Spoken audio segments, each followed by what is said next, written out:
Sa ilalim ng administrasyon ni Pangulong Ferdinand Bongbong Marcos V, marami ng pagbabagong isinusulong para sa ikabubuti ng bansa.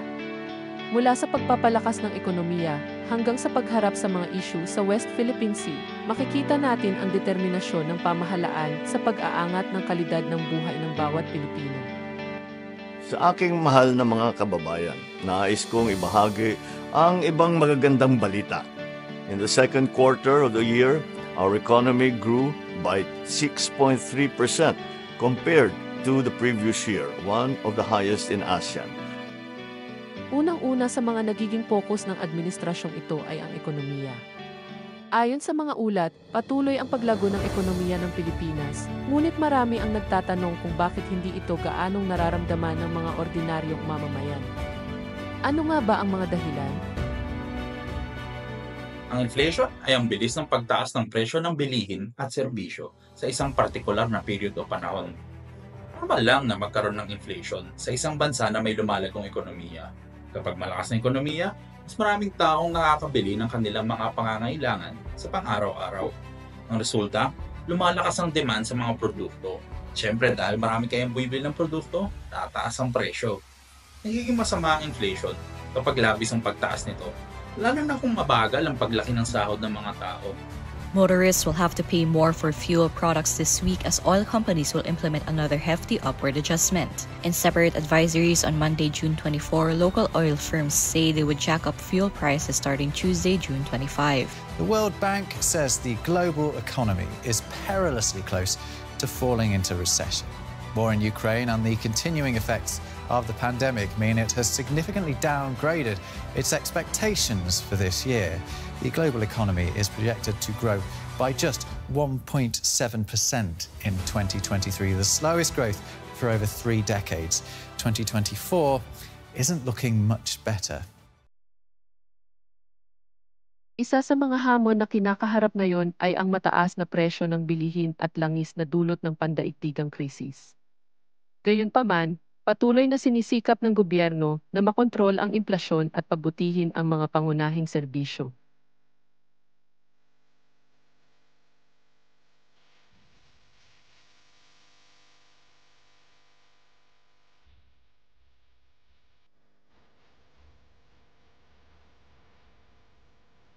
Walang tigil ang mga ayuda.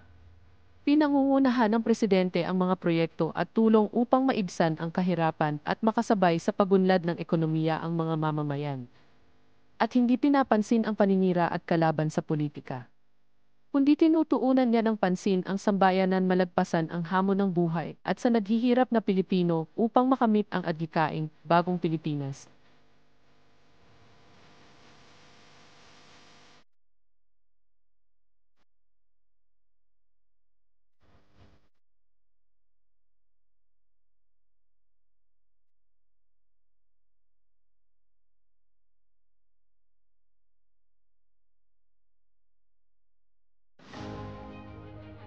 Roads, bridges, and mass transport systems will be interconnected.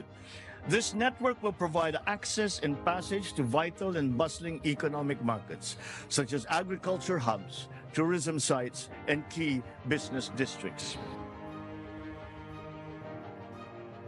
Hindi rin matatawaran ang mga build, better, more projects na isinusulong ng administrasyon. Kabilang dito ang mga malalaking proyektong infrastruktura na inaasahang magpapabilis ng transportasyon at magpapalakas ng ekonomiya.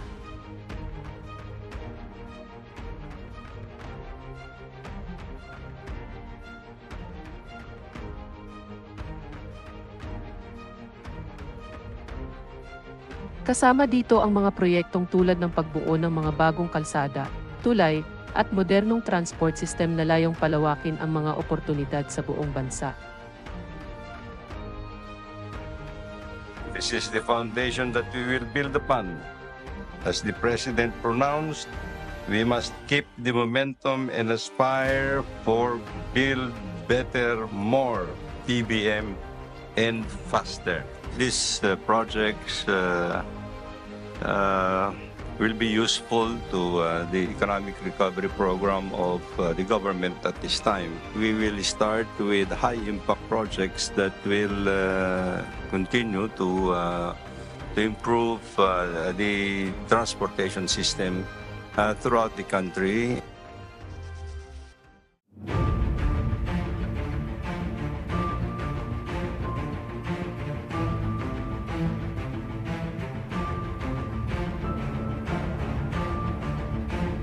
This is our place. This is our exclusive economic zone. This is the Philippines. They hurt our personnel. And these are the doings of pirates. The proverbial schoolyard bully is the best example of what China is. You know, it just muscles you over. Samantala, isa rin sa mga mainit na issue ang West Philippine Sea. Aktibo ang administrasyon sa pagtatanggol sa soberanya ng Pilipinas laban sa mga banta ng militarisasyon. Makikita sa mga aksyon ni Pangulong Marcos Iti ang kahalagahan ng diplomasya at internasyonal na batas.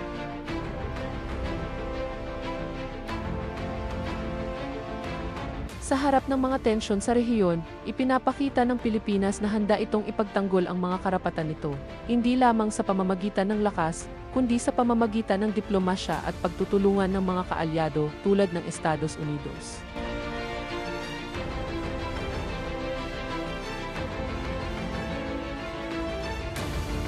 I want to be very clear. The United States defense commitment to the Philippines is ironclad.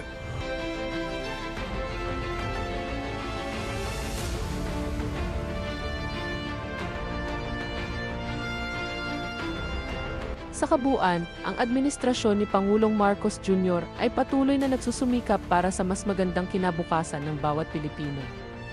Bagamat marami pang pagsubok, ang kanyang mga hakbang patungo sa isang progresibong Pilipinas ay hindi matatawaran.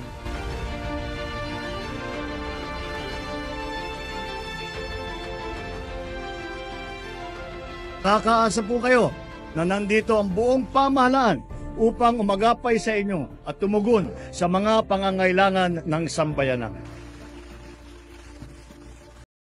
Subscribe para sa mga pinakabagong balita at updates tungkol sa Bongbong Marcos administration.